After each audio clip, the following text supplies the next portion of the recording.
that a quantum computer is the ability to do nonlinear calculations, so that the calculation that you do today that takes you 45 seconds will take you 0.4 seconds. What's happening behind the scenes in the data centers, that's going to change. And the big thing that you're hearing about these days is post-quantum cryptography. So there's a lot of talk about post-quantum cryptography, because what happens when you can do calculations that today would take you 45 years to decrypt AES 256? What happens to that when that becomes 45 seconds or less?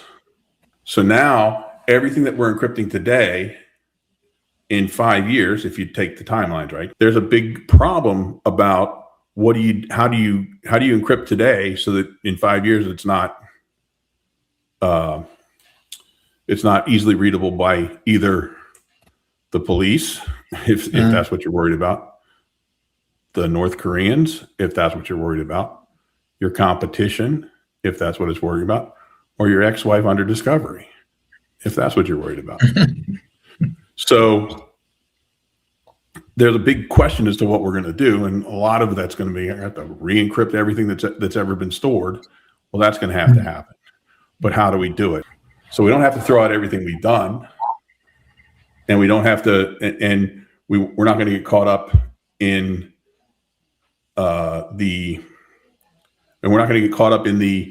disaster of having everything that we've ever encrypted being readable in 45 seconds. That's my next book. I want it to come out in probably the first quarter of next year, is, the practical guide to post-quantum.